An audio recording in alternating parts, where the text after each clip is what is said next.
Haleluya. Ngomba ko dusangira ijambo ry'Imana rivuga ngo ni ubuzima bwo kuganzwa n'Imana. Haleluya.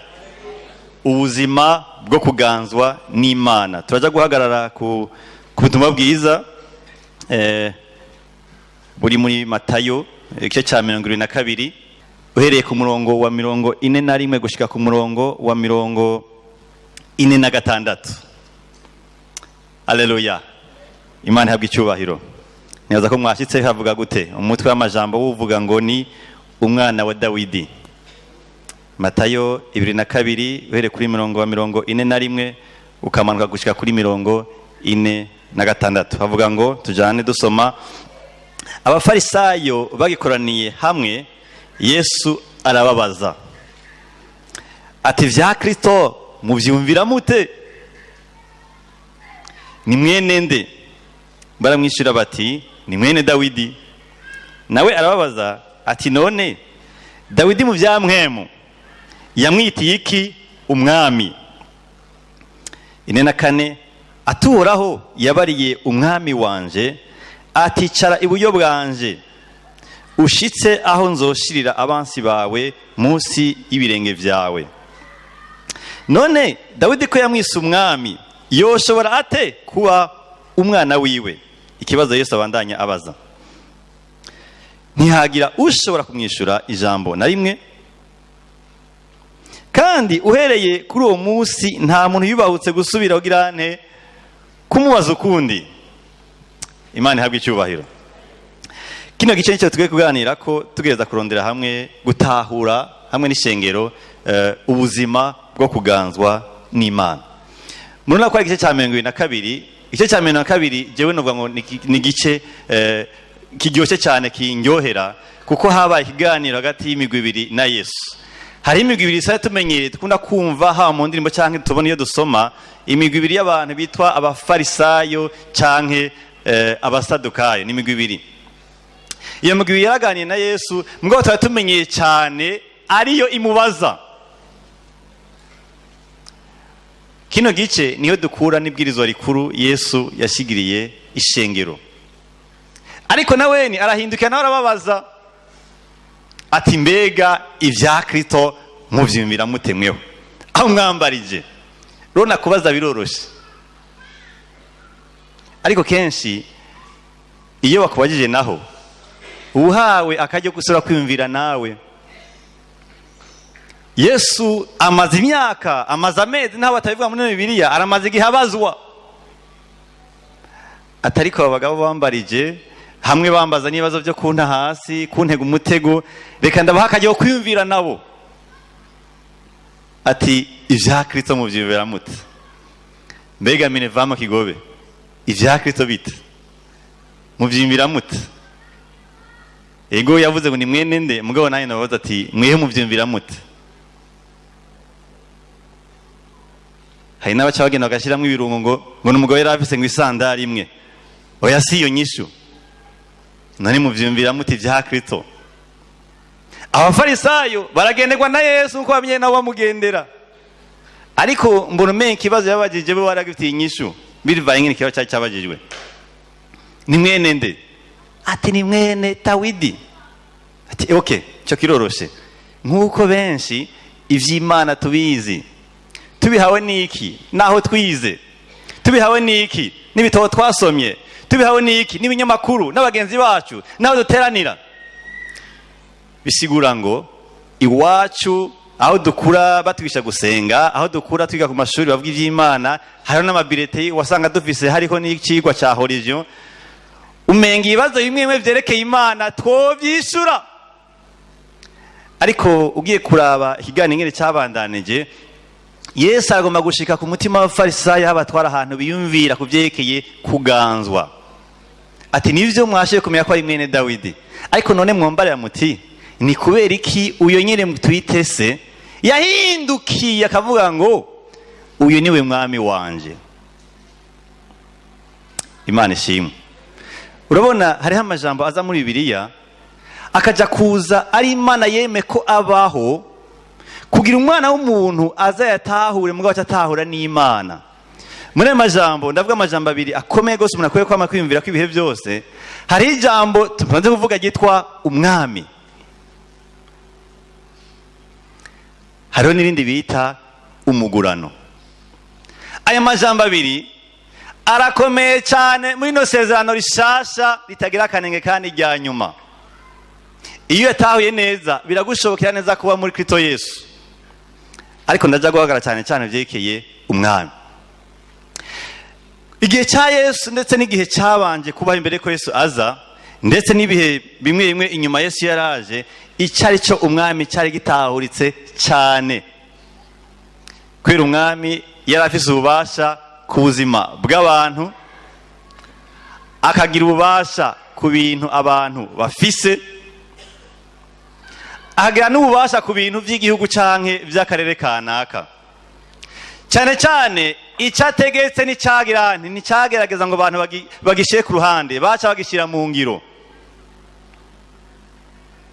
Ijambo umwami ku bantu b'igihe cya Yesu barabitahura, babitahuye ku vyerekeye ingene abaroma bariko baragirana, bariko barabatwara. Kubera Imana igomba gutahuza umuntu hano ku isi, iciye ku vya hano ku isi, mugabo igomba kwimenyekanisha iryo jambo Imana yararishimye bita umwami. Abafarisayo Yesu aja kubagendera bafise ibintu byinshi cyane bazi ku Mana, bimwe bihagaze ku byo bize ku mashuri yo kwa Gamaliel, amashuri byageze n'ahandi, canke ibitabo bivuga ku vyagezwe, ku nyigisho zitangwa mu ngo zitandukanye. Ariko ikirekeye umwami, iki rero dutangwaye na Yesu Kristo, Imana agomba yuko tugishira ku mutima. Ati none mwoshobora kwiyumvira ni kubera iki Dawidi yahindukiye akabwira uwo Bibiliya yita umwana wiwe akamwita umwami wiwe? Mufatanije nico musanzwe muzi hano ku isi cyitwa umwami. Imana ihabwe icubahiro. Abafarisayo ndabona bo umenga baba barahagaze uvyekeye kumenya, bari bazi byinshi nkuko natwe muri kino gihe twiga byinshi. Ubu dufise amasite internet twiga turasoma ivy'Imana, twiga amashuri ya Bibiliya menshi cyane, dufise ababize inyigisho ndoramana ba theologien menshi twage turacako, amaseminari atandukanye, amaprograma atandukanye shenga shaka kugena riduha. Ariko harakane kantu hagenda hagabanuka muri kino kitwa kubona Yesu nk'umwami, kagenda kagabanuka mugabo kandi nakaje umuntu ashaka guhabwa kwasura kugaha agaciro muri we, kuko gahwanye n'isezerano rishasha. Imana ishimwe. Bamwe nigeze kuba muri serira ahantu hamwe aho mugagara ngikizwa, intahe zashingwa ahantu narindi, bamwe baravuga ngo umwana w'umwami no sengera telefone nkayibura, kubera ko Imana mugine ziramuha itelefone. Mugabo kansigayemo ndavuga ati none byukuri hajya kuba umwana w'umwami bihagaze kuronka telefone, uwo mwami mbega nta mateka afise kuri uwo muntu, uwo mwami mbega ntacyo ashaka kuri uwo muntu, uwo mwami ntacyo yamubujije uwo muntu, uwo mwami nta bindi bintu ashaka birengeye telefone. Kubera ivyanyoheye cyane kumva ko nohagara ku telefone mu kwerekana ko ndi umwana w'umwami, kubera ko ivyo nakunze. Ibibazo byansigayemo. Kino kintu ndifuza ko tugera ahantu tugitahura, kandi ndizera ko ijambo ry'Imana rija kuduha umuco.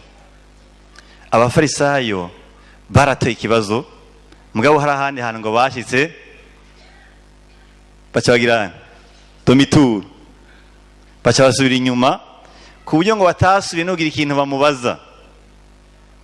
Tuba tubigarukako. Umuntu wese ari muri Kristo Yesu akwiye kwama afata akanya kiwe ko kwiyumvira ku vyekeye ivy'uwo mwami. Muri kino gihe dufise ugwaruka cyangwa pano gwaruka urunganwe, natwe turimwe abakuze n'abato. Muri kino gihe abantu benshi bashira imbere ibikogwa cyangwa ingabire, ivyekeye kuganzwa shira ku ruhande,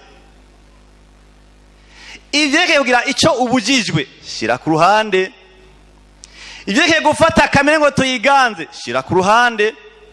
Dufise urunganwe rushimbere ivyo gwemerewe rudashimira ibyo rwabujijwe, ariko biragahera mu izina rya Yesu. Umwami ntashobora gutwara neza atacyo yabujije. Iyo dufise abantu bubakiye ku byo bemerewe gusa, turi muri partenariat économique. Dufise abantu bacanze imitahe barondera inyungu, ku buryo rero bigira ahantu udashobora gutahura muto na mukuru, bica biborera, bica bizazanira, bica bituma n'abandi bantu bakoragira kubyumvira ko bagira ati none kumenga nahajya barazazaniwe. Yesu ati none ego muravyumva murabitahura nivyo, kuko Gamariyeli yarabigishije basobanyu kuvyekeye ivyagezwe bavyandika no kubishimaryango, ariko none ivyekeye kwita umwami haco mubivugako baca basubira inyuma. Imana ishimwe. Benshi tuzi ko Imana yubahwa twayikoreye, kandi nivyo si bibi, ariko none Imana yoba yubaha n'igihe twayubashe? Neza cyane, neza cyane, neza cyane. Haleluya. Ndagomba kuvuga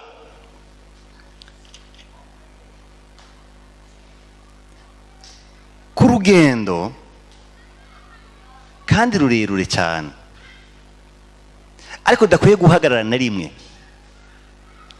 Umuntu akwiye gufata ahera ku byo azi, atumbera ku byo abamwo, kubera niho hagaze ikintu cyo kuganzwa. Kumenya abafarisayo ntibari bagufise ko ikibazo, akaba barafise ikibazo cyo kugira nte cyo kuganzwa. Bamwe baragize ahantu nabivamwo, kandi turabizi abantu bamwe bafashe urugendo rwo kuganzwa nk'intumwa ba Pawulo n'abandi. Dufashe kuri Pawulo, yageze kubazi byinshi byerekeye Kristo Yesu, ariko ataragira ahantu bimuganza, aho byamukikira imbugita, byamukikira ibyo gutuma acira urubanza abandi, byamutuma yumva ko umenga ararengeye abandi. Ubwo rugendo ni urugendo ibintu biva mu mutwe bikamanuka hehe? Mu mutima. Haleluya, haleluya. Umunsi umwe Yesu aravuga ati abantu banshimisha iminwa, ariko mu mitima siyo ndi. Iyo umuntu ashimisha umunwa bisigura ngo arafise aho yabibitse, atari umutima ngo ari hehe? Mu mutwe. Ega ntibitangaje kubimenya ko muri kino gihe umaze iminsi uri umushomeri, wirirwa kuri Bibiliya urayisoma. Ariko gusoma ni vyiza cyane, ariko ukwiye gufata ivyo usoma, ivyo wiga, ivyo utahura, ukagera ahantu uja kwimanura mu mutima. Mbega ibintu hari ahantu vyoba bija gutuma n'ingeso zanje zigendera ziva muri ivyo niga, ivyo ntahura. Imana ishimwe. Benshi bahora baza kudusiguza indoto, ngo narose ngo umutwe wanje ngana ukumugabo utuguru twanje tunyunyutse. Tinikuraba neza. Ego umutwe wawe uravyimbye nivyo, mugabo rero reka ivyo umutwe bimanuke bije kuvyimbya umutima. Birashobora ko bisigura ko izi minsi wiga uri kurabiregira birebire, mugabo umutima wawe uri kure y'Imana. Urugendo nta muntu afite uguca bugufi, ntahazwe n'ivyo azi, haba agahazwa n'ingene ariko arabaho, akumva nezereje nompa atabihawe nuko hari ibintu byinshi azi, imirongo myinshi azi, ariko agahazwa n'ingene abanye n'uwo Kristo, atahura ubuto bwiwe n'ubukuru bwa Yesu. Nuko kuganzwa. Imana ishimwe. Abantu benshi turagomba kubahwa mu buzi. Iyo bakuguriye portaye bagira uku sava, natwe shere ya bidushingiye ntaye. Abantu benshi aragomba ko umukozi wo mu nzu amwita amazina databuja, ariko arabaza arasha akagira uku bise umukozi yubaha, aciye bugufi umukozi wanje, ukagenda ukaryoherwa cyane, ukibagira yuko Imana ari umwami wawe. Ariko wewe gufukama ubanza kuraba nyene hasa, ubanza kuraba ko hariho ubundi muntu yavukaye mu ishenga ntiyakwiste umuntu yigira birebire mu vy'imwemu. ariko naho tworyama mu vyondo tubihawe n'umutima, ivyo birahimbara Imana. Niyo wova mw'ishengero wanduye, mbega Imana ntibagwa icubahiro? Murabona kuwa Mungu bagira siporo kuwa Mungu kwa gatandatu bavikiriri bose, hari umuntu yubashe mu quartier rupira guzuye ibicafu, kwera ziko bitahuritse yuko muri siporo uraryama hasi. Hageze mw'ishengero babanza kurana papier mouchoir gafukama kugira ngo uko waje bariko ugenda.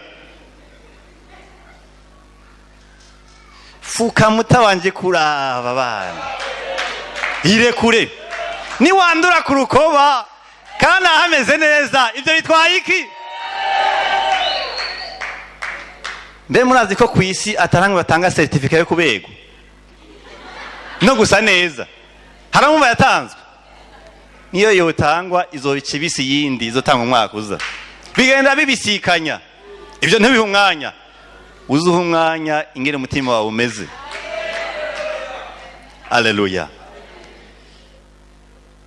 Runo rugendo ruraryoshe cyane igihe umuntu ari conscious, abizi, avuga ati Imana ikimvana aha ikinjana. Mwumvise naye twashingwe na mwene data avuga ati naregeze kuba nigize nikakisha, hagiye umuntu avyimuka menga ibisa abiro 300 kandi ari 45,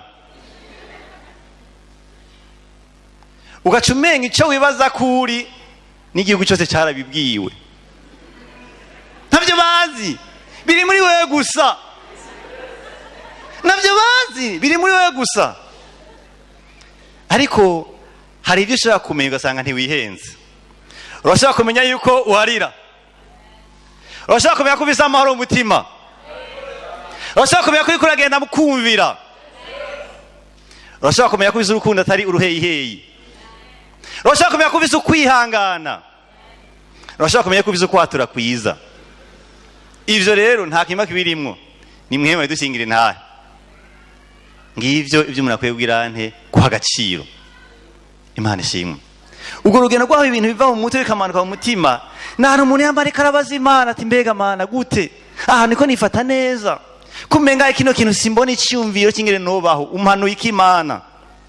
Nta jambo woma ryondongora Mana, kumenga ngomba kwihuta gukora, ubwo nivyo simama sanga nihenze, mpava sanga nkoresheje ubumenyi ntakoresheje umutima.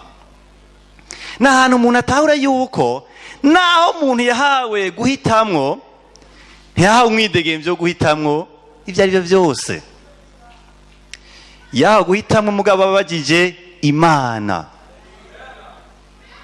Ntitwahawe akazone kacu ngo tube uko dushaka, twahawe n'ivyo kuko Imana yaturemye turi ibintu bitiyumvira, yaduhaye ishusho yayo, iraduha muri twe guhitamwo, mugabo igomba ngo duhitemo tubagije nyene. Imana ishimwe. Hariko haza urunganwe rw'umwidegemvyo, hariko hakura urungano rw'umwidegemvyo utakibaza, rubibona, rubibumega, rurabitahura, ariko suko bimeze. Imana nta n'akazone na kamwe yaturekeye umwidegemvyo. Uri mu nyambaro, uri mu mvugo, urigere umuntu ashobora gukoresha ubutunzi bwiwe. Gushika Imana tubwira ngo genda mufate n'ivyo mwiyumvira mubigire ko ububasha. Ntiwirirwe wiyumvira ishavu naka yaguteye, uriko urakora icyaha, ntimunkubite. Ega nivyo. Nimba nafashe guhera saa 8 gushika 12 niko nimvira umuntu nabi, ari ugwikeko, naho ninemeye ikibanza Satani araja kunganiriza, aho ngo muhabere maso. Ni kuvuga ngo kuganzwa nta kantu na kamwe wahawe, niyo ata muntu umwe bakubona. Biravuga ngo nusome toujours sur le regard permanent de Dieu, turi musi y'ukuraba kw'Imana ibihe byose. Uri mwitiro, uri muri mission, uri mu bagabo, uri mu bagore, uri mu busumba, uri mu budasumba, uri mu ukoresha, uri mu ukoresha, nta hantu hamwe wahawe. Imana turamana. Imana ishimwe. Haleluya. Ubwo rugendo ndifuza ko umuntu yorobera amaso akavuga ati nukuri ndakeneye Imana injane muri urwo rugendo, aho mumenya ngo ikimvana ngaha injana ngaha. Imana ihabwe icyubahiro. Ndabifurije kumenya muri urwo rugendo ko muri kumwe n'Imana. Ndabifurije inyota yo kumenya ngo ndagomba kujana n'iyo Mana, gushira akantu kariko kose ukigirako, akana kariko kose, niyo bogota pihuje ugacako, hari ikintu Imana ikwigishije. Niyo boguhonyora, hari Imana ikwigishije. Niyo bogutahura, hari Imana ikwigishije. Niyo bokurenganya, hari Imana ikwigishije. Niyo bokwiba, hari Imana ikwigishije. Niyo bokurenganya ndetse niyo wohomba, hari Imana ikwigishije. Uko n'urugendo Imana ikira kuganza tubibona mu kanya. Imana ihabwe icyubahiro. Hari ibintu bine ngomba kuvuga Imana ituganzisha. Ibintu bine Imana ituganzisha. Ibyo bintu bine niyo tubigumana ku mutima, ndizera ko bitazosiga uku. Imana ishimwe. Abafarisayo ivyo bari bazi byari mu ijambo ry'Imana. Ntavuga ngo bize bitari byo, gusa bavyiganye umutima utari wo.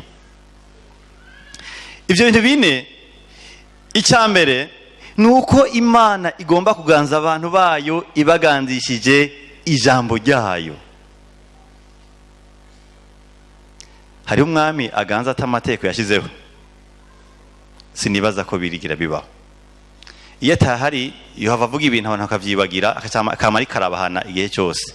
Akiyo byashizweho bisubira ngo abantu basabwa girane kuyikurikiza, maze acahaza urutonde mu gihugu.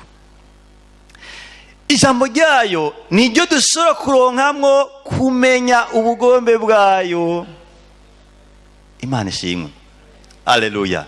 Ijambo ryayo niryo dushobora kuronkeramwo ubugombe bwayo. Hama tugaya tubuja mu mutima wo kubukurikiza. Nkunda kivuga ko gatoya. Imana ishimwe. Nimba ugomba kuganzwa n'Imana, ntuganzwe n'ibishobisho byawe, ntuganzwe n'imyaka ufise, ntuganzwe n'ico wibaza kuri, ganza n'ijambo ryayo. Haleluya. Bisigura ngo nimba ngomba kuganzwa, wumva vyo kunda ko nganzwa ryaje y'Imana, ntarisoma ntagiga canke nabona ko byukuri ariho nzoshobora kumenyera iyo Mana. Hari imigani Yesu yagiye ashinga mu butumwa bwiza, aho yavuga ati hari nk'abantu babikijwe amataranto, abahawe 5, abahawe 10, hako kwanza bose bahawe imwe. Gusa arabimbuye 10 nayimbuye 5, ngo yigarukanye ko yayihawe. Ugiye kuraba bose bafise ikintu bibwiye ku Mana. Wahawe itaranto 10 yavuga ati naciye ngwiza none akira mwami. Wazeze 5 ati naciye ngwiza akira mwami. Ariko kandi uwatacu yazanye nuko yihenze kuri uwo mwami. Ndazi ko ukuye gutora ibintu bitari gwawe. Abuzi ijambo rivuga kuri umwe Kristo, nico gituma inyifato yiwe ciba mbi. Ndazi ko gutora ibitari gwawe, cyo tuma cengera ndagaficika ndakabika ndakaguhereze wewe tubacane bazima. Tuvane ku bana amanyama yawe ndayazi wingare ahe tuyungukiye ugenda kuyatora. Ariko iyo umuntu yihaye ijambo ry'Imana cyamenye icyo Imana ishaka ku buzima bwiwe, ku buzima bw'ishengero, kubyo n'Imana izi ikintu ku mutima acyumvira. Ega biragoye ko umuntu yumvira ku wa kabiri ku wa mbere yari ibere mu vyiwe.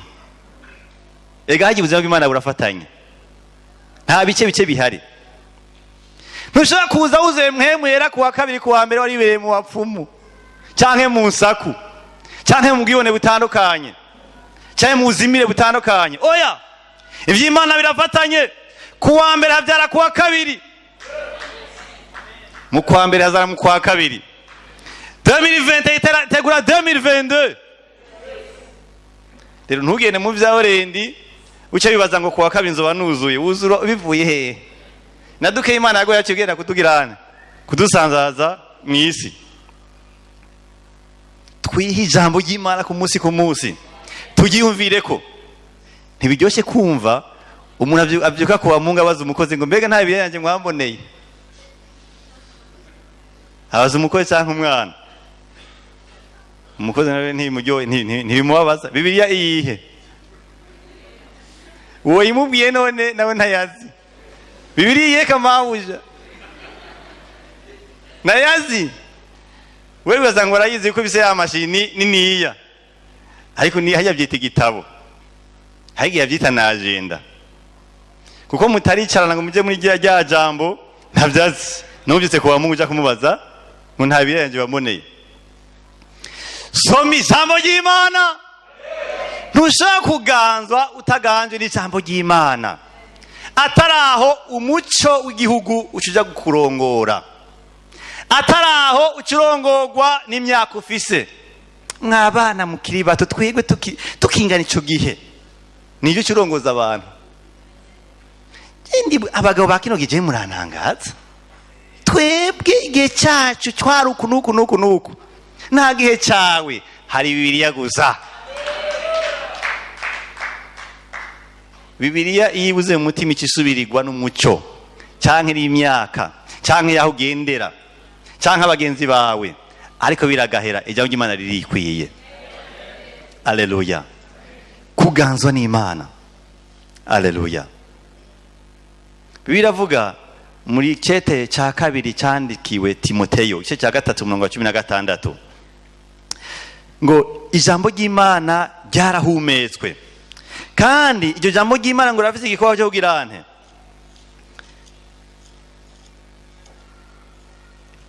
Igice cya kabiri cyandikiwe Timoteyo igice cya 3:16 ndagomba tubasome. Havuga ngo ivyanditse byose byahumetswe n'Imana bisiga ngo bifise isoko yitwa umutima w'Imana. Sawa? Ngo kandi ngo bigira ikimaze cyo gihane cyo kwigisha umuntu. Iyo umuntu arigisha bisigura ngo yatawe yuko atazi kandi ko hariho uwundi azi, bisaba ngo yiteze amakuru mashasha. Ijambo ry'Imana riraza ikabona ati je nkavuga ati ijambo ry'Imana riransumba, rivise ibirenge y'ivyo jewe nahawe n'abavyeyi, risi ibirenge byo nakuye mu muco w'igihugu, risi ibirenge byo nakuye aho nagiye ndiga. Rero rirashobora kunyigisha. Alleluia. Rirashobora kumpana. Guhana bisigura iki? Iyo ikintu cyahanye bisigura ngo ivyakozwe n'uwo muntu ntivyashimwe. Rero ijambo ry'Imana ryavise icyo ritekanya ku bintu tuba dusanzwe tuzi cyane dukora, ati iki si cyo hagarika. Imana ishimwe.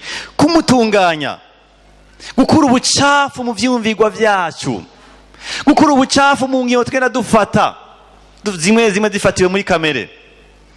Nico gutuma ijambo ry'Imana riza kuza riva ku mutima w'Imana igashika muri wa muntu yagwa mu cyaha, agakurira hariya, akiga hariya, shugenda ravuga iwanyu, wize hari iwanyu, ukuri hari iwanyu, none uba hari iwanyu, aho hose hari ikintu bagenda baraguha muri wewe, cyane cyane byose biva mu isi. Ijambo ry'Imana iyo ugihaye rica rigenda mu byumviro byawe, rikagenda rigirana isohora ubucafu mu byo wiyumvira, mu byo utahura, mu byo ufata kw'ingingo, ugasanga ugenda uratungana. Hamwe namwe bikatubyaramo ukwicuza ku vyakahise bimwe bimwe, hamwe namwe katubwira imwe twobaho muri kazoza, muragenda ratungana. Imana kagenda irafata ikibanza muri wa mutima, Yesu agaheza akawuganza. Imana ishimwe. Alleluia. Yesu ijambo ry'Imana rimuvuga ko mu gitabo cyandikiwe Abaheburayo igice c'7 haravuga ngo ibimazi Mana ntiwabishimye, ariko wanteguriye umubiri. Nimba hari umurongo nkunda, uyu murongo urimo, kuko binyereka igicapo cy'umuntu yatahuye icyo Imana ishaka, hama cyagirana aragikurikira. Ngo ibimazi abantu bagwa mu isezerano rya kera ntiwabishimye yuko byatangwa, imitima isigaye inyuma, ariko wakiyintegurira umubiri, bisigura ngo ngiye gutangwa nk'ikimazi kugira ngo ushobore kuronka ya mitima yari yarabuze. Araheza acagenda mu kumvira. Abihawe niki?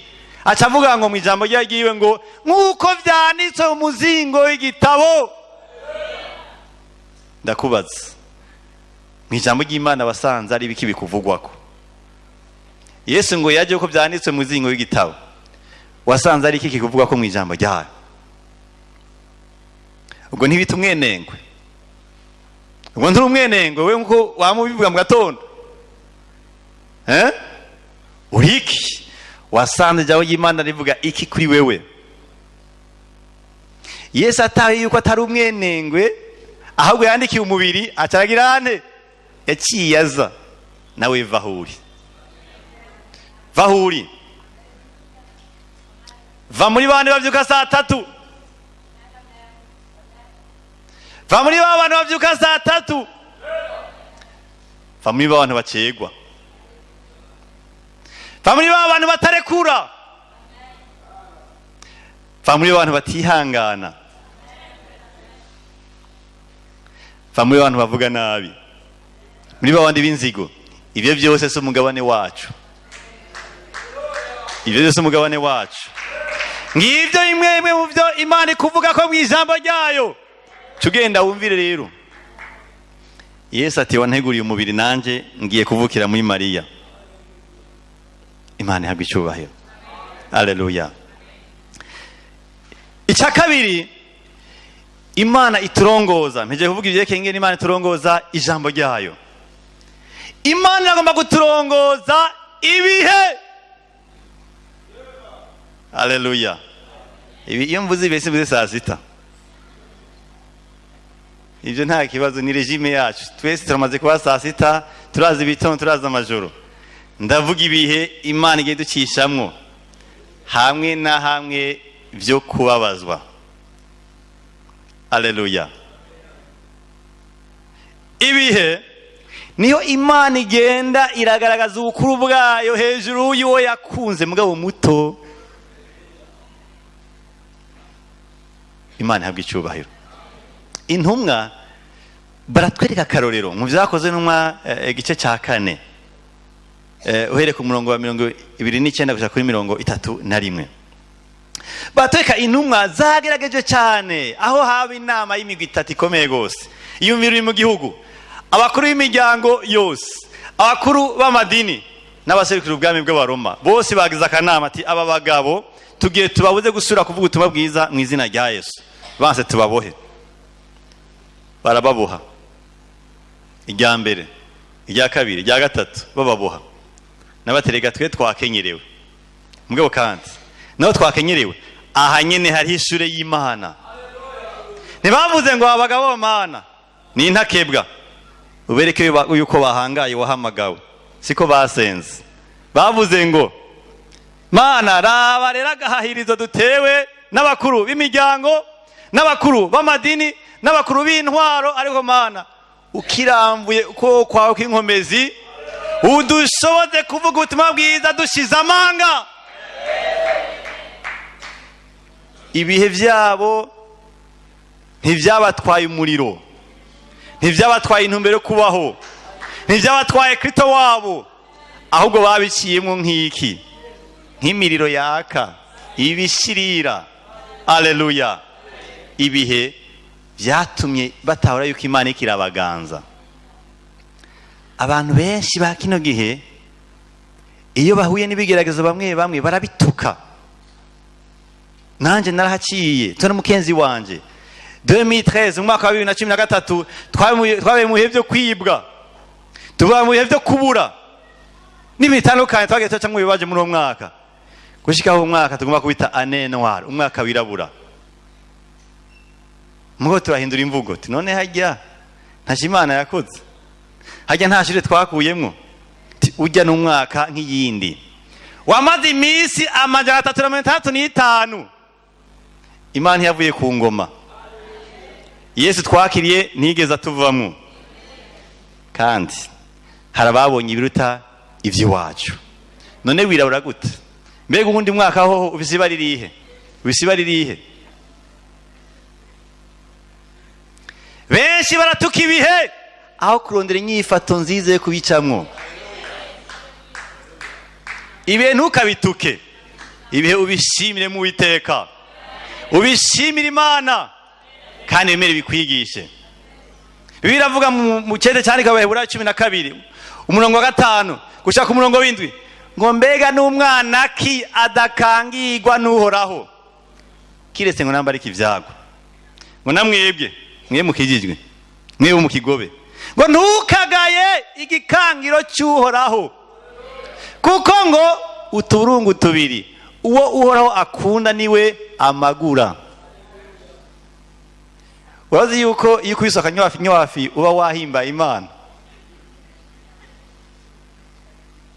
Ega mwe kumwamaze guhitamwe Imana ni maka iba igenzira begeranya ko tuza twarika kishije tuza dupimira 500 kandi ari 45. Hari ibintu Imana igenda ducishamwo bigenda biratwegeranya, bigenda biradukanyura, ibikamvuga bigasohoka. Imana icishije ku bihe itanatubagije, atawuvugishwa bwavuzwe, atari ikintu na kimwe cyo kubitahuza wabanje guhagwa imbere yuko biba. Benshi bazantu basanga bapotereye kubaza Imana kubera iki. Mana kubera iki? Nije wabonye ndumunyabyaha wa mbere gushika unyemera ko ibintu bimbako. Oya ntubaze kubera iki vyahimba Imana. Ronde bikamvuga yuko bisohoka. Ikiraganzwa yaremye ira mu ishusho yayo mugabo Satani yaramutwaye none yagiye yaranduye. Imana ikiroza, Imana ikiratunganya. Imana ishimwe. Rero ntute umwanya ngo Mana kubera iki? Oyayi kubera iki nyene? Kwera waregeze gukora icyaha. Ari bindi wari waraguye, wavutse warayivuyeko, uri warayigarutse. Ntiwakiye Yesu umunsi mwakira wavuze gute? Mwami Yesu ndakwakiriye, subiramwe ndakwakiriye nk'umwami wanyu. Nani mwamwemeye? Warozi ngo ukitwarwa kuri stade ngo umwana wanje arampimbara ngo ucerangira ngaho. Ari urugendo beneda. Ntituburungano rufyina. Urungano rw'amaronde ibintu byoroshe gusa. Oyaye. Nimba bitagoye ntavyo urimwo. Navyo urimo nimba bitagoye. Nimba atabikubabaza ufise ibirengero vyinshi. Nimba utahura byose nuratangura. Canke uravyitiranya. Nimba ubirimwo ndazi ko hari ahantu udatahura, ndazi ko hari ibintu bikuzazanira, hari n'ibikubabaza. Canke egari hagihe wowe uri umwami wawe wenyene, waribereye umwami, none kubereye umwami uri umwami nyene, ucukora byose ntacyo wabugijwe. Ako nimba uri mu vya Yesu, nimba uri mu vya Yesu, nimba uri mu vya Yesu, hari bigoye. Haleluya. Hari ibyo yasezeranye n'ivyo, hari n'ivyo yibikiye. Hari inzira atazokubwira uzobona ugezemwo. Hari irembo rifunga idashaka gutahura mugabo uteza kugira nte guca bugufuga camwo. Nimba abantu umwe bagirwa ko abakozi babo babubashe canke abarosha imyaka babubashe, mbega Imana iryohegwa hari umuntu ku isi yayitahuriye muri Kristo Yesu ayubashe? Mbega ayo masantima ivyo bishosho dufise biva he? Iyo bimeze neza ntiva ku Mana, iva ku Mana, mugabo biteza gushirwa ku murongo w'ijambo ryayo. Amen. Haleluya. Dawidi yambere akarorero muri Bibiliya, muri Samuel 2 igitabo cya kabiri cya Samuel igice cya 16 umurongo wa 12 wa 10 kuri 12 havuga ngo kwere kuri 10 umwami aramwishyura. Umwami ninde? Uwo ni Dawidi. Aramwishyura ati dusange iki kayemwe bana ba Seruya, niyaba antutse Uhoraho ari we yamubariye ati tuka Dawidi, hari uwoshobora kumubuza? Ati ivyo ubitewe n'iki? Mbere Dawidi abari Abishayi n'abantu biwe bose ati ku mwana wanje nikuriye mu nda arondera agatwe kanje, mbega ujya mu Benyamini we ntarushiriza? Nuko mureka ntuke kuko Uhoraho wari yagize nte yabimubariye. Dawidi yari umwami ariko agira igihe ageragezwa nawe yikuriye mu nda ahandi n'abandi bo mu muryango wiwe. Ariko mu gihe ariko atukwa ari umwami, agera ahantu bamwambwira ati none kubera iki wewe wemera kutukwa uri umwami? Duha akaryo tukwereke tubaringanize. Nawe ati nimba Uhoraho yayimubariye hari ikibazo. Bisigura ngo ibihe karacamwo yabihuje n'Imana. Ibihe nk'ivyo ni ibihe umuntu atiyumvira icari ahavuka, icyo amaze gushaka mu gihugu canke mu muryango, yumvira mbega Imana ifite intumbero iyihe muri bino ndiko ndacamwo. Ntiyagiye imbere Imana ati Imana aha ntabwo wowe ushaka ko agahunda karinganiza, aha suko noba ntumviye Imana agahejeje, siko yavuze. Yavuze ati ibintu biva kuhoraho kandi hari icyo ndiko ndiyigishwa. Imana iraganje umutima wiwe kandi byagenze neza, yarihanganye. Imana ishimwe. Iyo umuntu atahuye ibihe neza ni ikimenyetso yuko ariko aratahura Imana neza, kuko bamwe tuzi Imana amasezerano gusa. Ameze gute wibaza? Kugirirwa neza, guhabwa icyubahiro, kuronka umugisha. Mugabo kandi hari ibindi bintu byitwa amasezerano. Kimwe kiravuga ngo mbere abazogenda bagomba kubaha izina ry'Imana bazogira nte bazohamwa. Uryandike shinyuma muri Bibiliya, siyo mukunda gushira utuntu turi important. Ahuguma wimvira ngo sha ndazi ko ta myaka 5 zohera ntavuye muri ruwaye. Ivyo ndazi benshi baravyanditse. Nabarushira impano uti niyo nagomba kubaha Imana nzona hamwa nako mukandike. Haleluya. Ibihe Imana irabiturongoza ikaca yita umwami tukitwa abantu bayo. Imana igahimbarwa yuko twayubashe. Haleluya. Icya gatatu Imana igomba guturongoza, iragomba guturongoza mpemu wayo. Haleluya. Twaramuhawe abavutse bwa kabiri ari muri bo. Uyo rero ngo twabanya karamata. Uko umuntu amwiya ku munsi Imana igenda iturongora.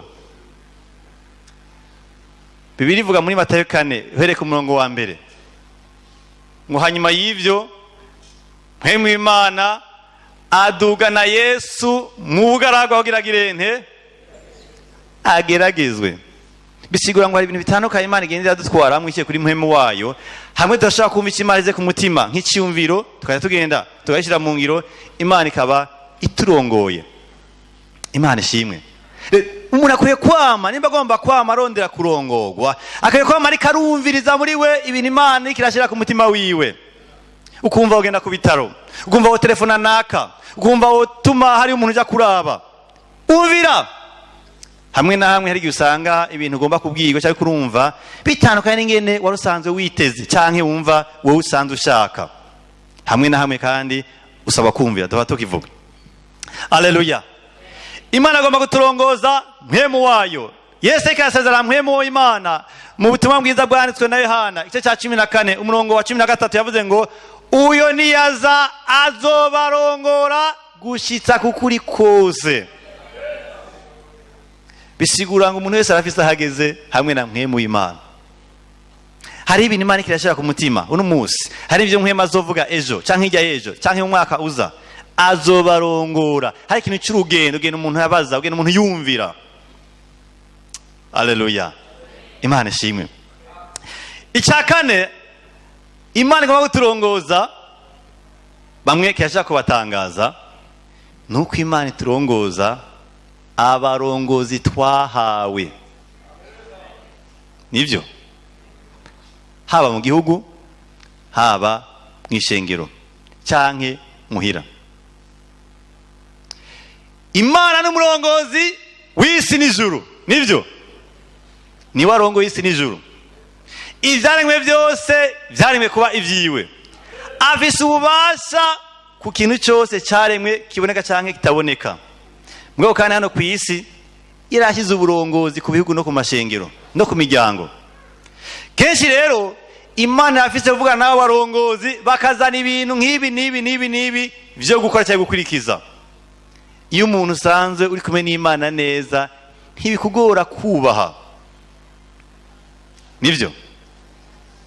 Ariko muri kino gihe turafise ikosa, n'abantu ntibubaha abandi, bubaha Imana gusa.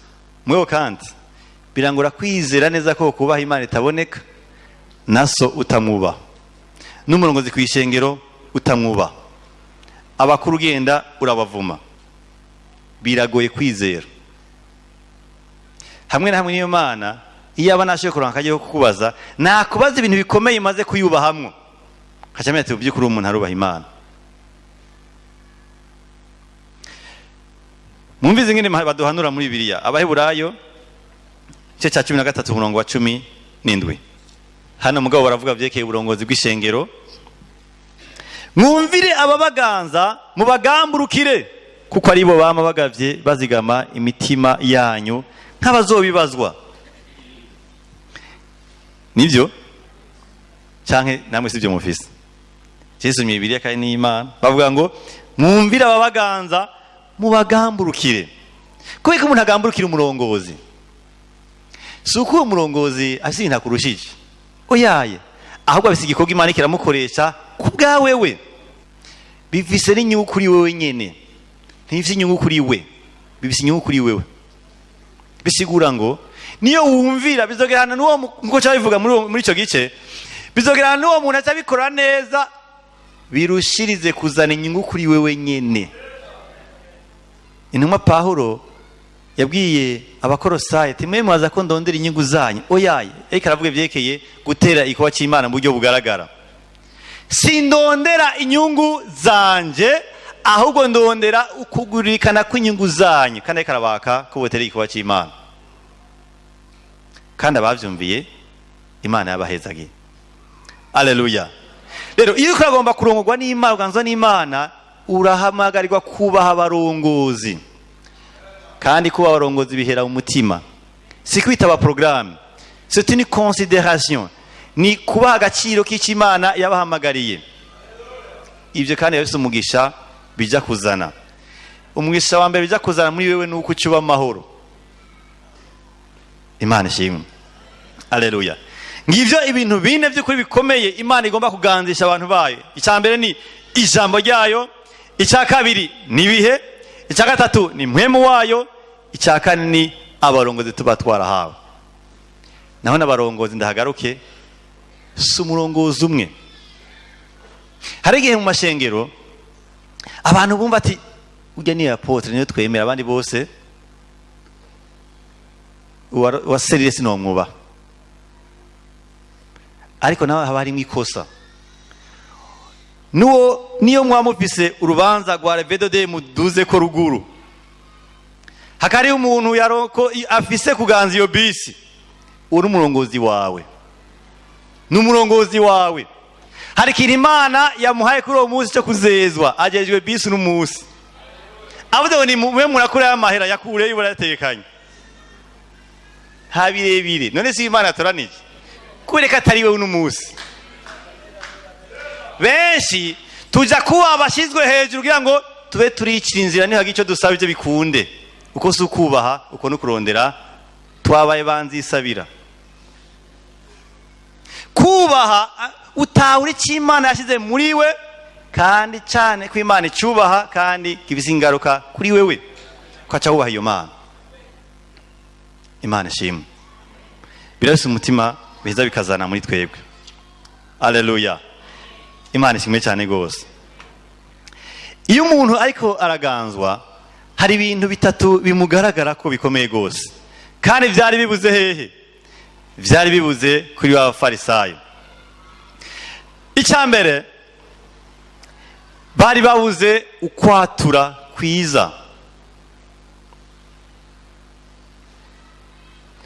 birivuga ngo iyo umuntu akije avuga gute ngo mu Baheburayo mu cete cyandikiwe Abaroma igice cy'umurongo w'icenda n'uwa 10 ngo kuko ni watura n'akanwa kawe yuko Yesu arinde.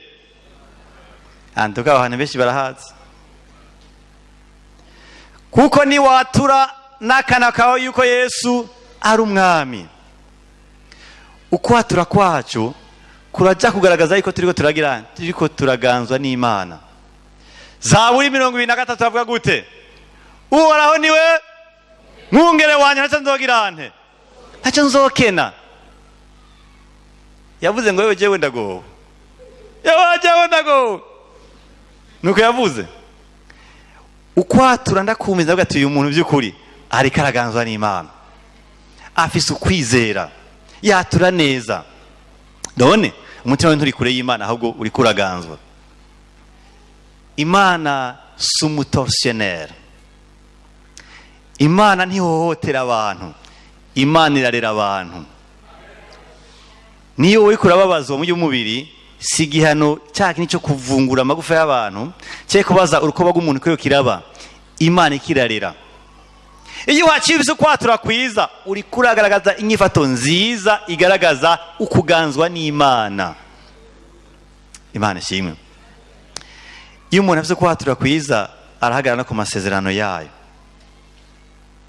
kandi bigatuma Imana iganzwa muri uwo mutima. Inyifato ya kabiri nziza ijyanye n'umuntu araganzwa n'Imana ni ukumvira icyo Imana yashyize ku mutima wiwe niyo cyo bagizeni cyo bakigoye. Mariya abwirwa byinshi byerekeye kuzobyara umukiza Yesu Kristo, ata byinshi abitahurako. Ndakunda imvugo yavuze muri mu butumwa bwiza bwanditswe na Luka 38. Ndumusavye Uhoraho nimere nk'uko agomba, arumviye.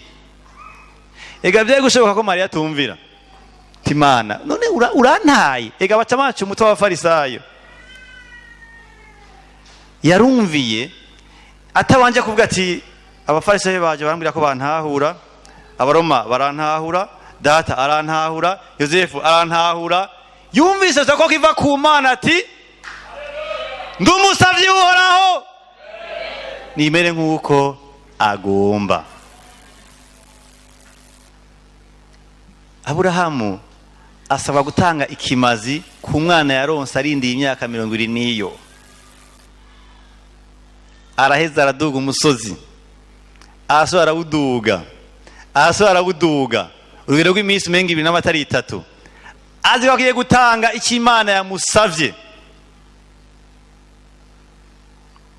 Iyo nkuru iragaragara mu itanguriro cyo cya 22.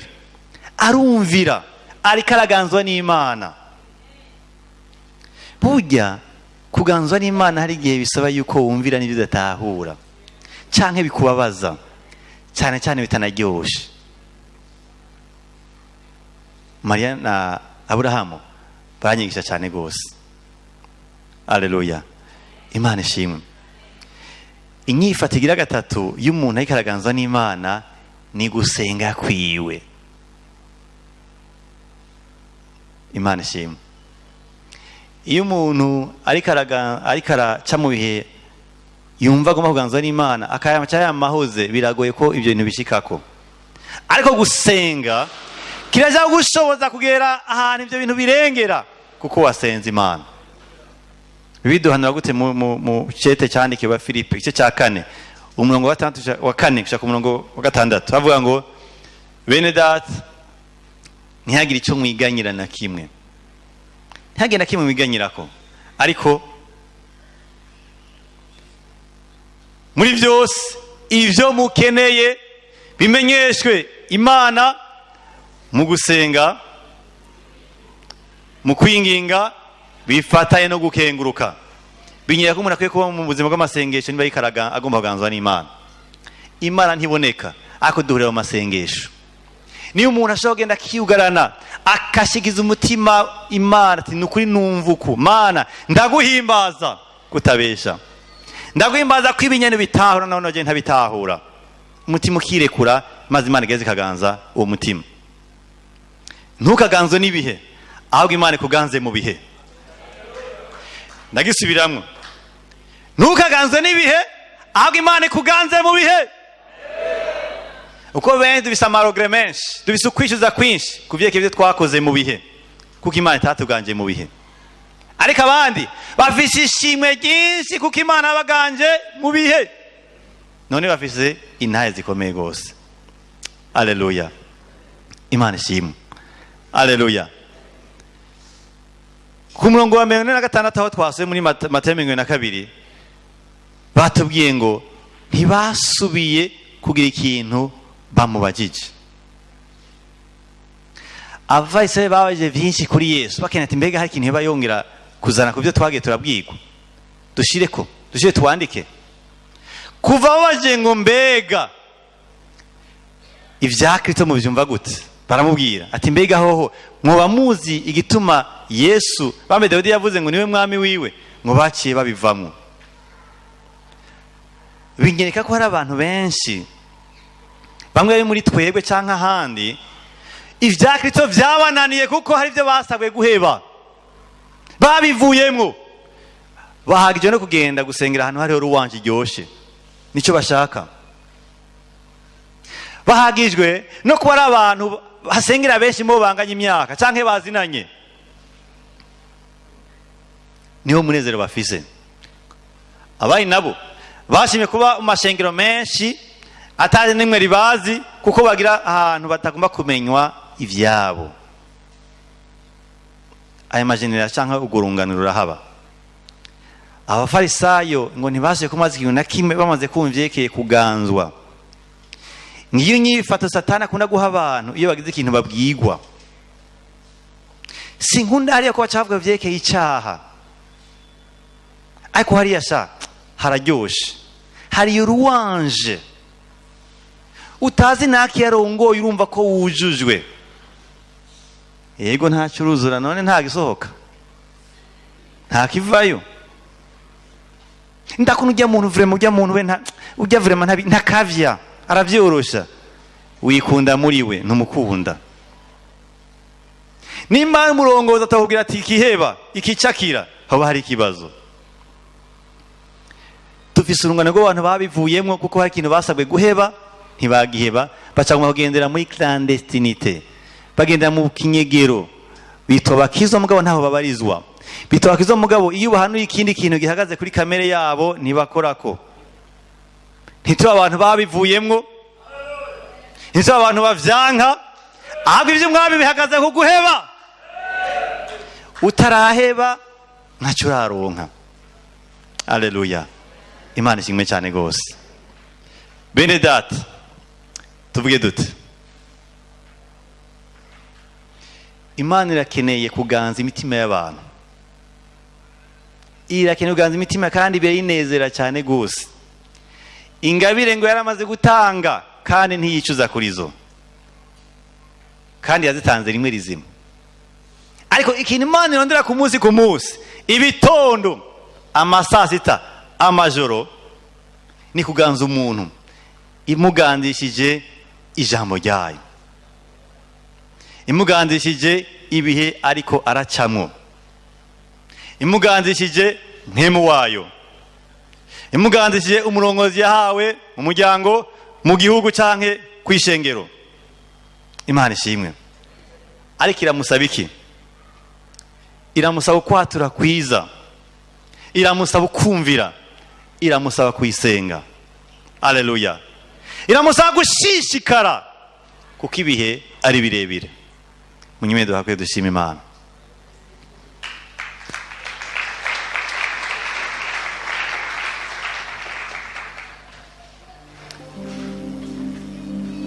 Haleluya. Ndazi ko iyo umuntu yumva ubutumwa bwiza, muhima we karagana n'umuntu wari wese.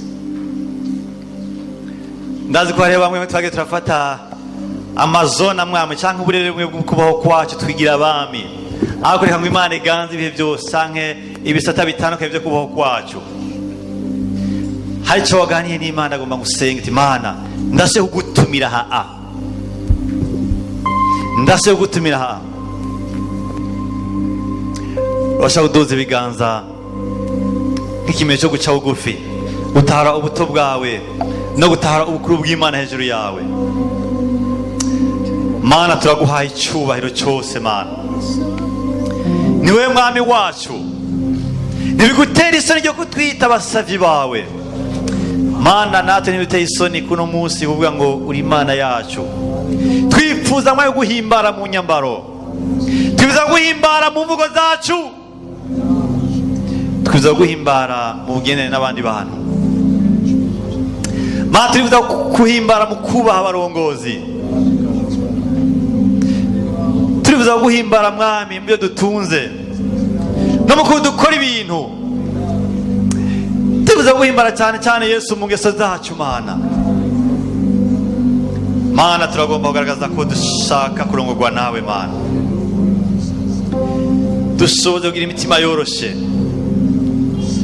dushoboze kugira imitima iciye bugufi mu kujyana nawe Mana.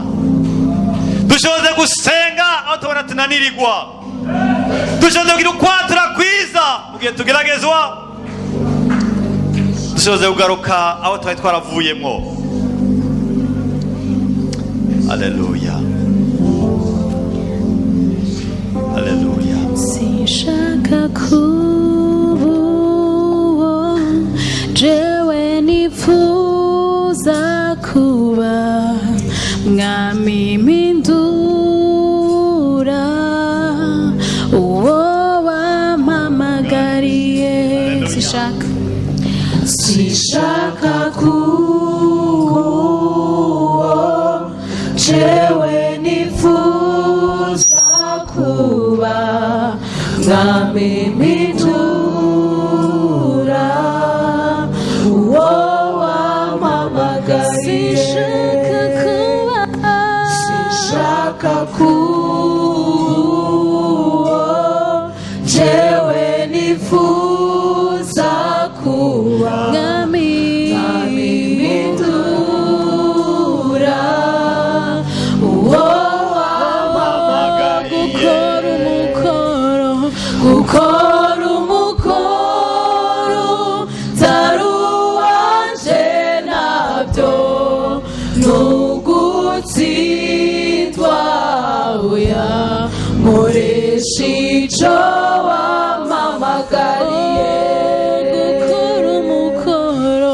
gukora umukoro taruwanje nabyo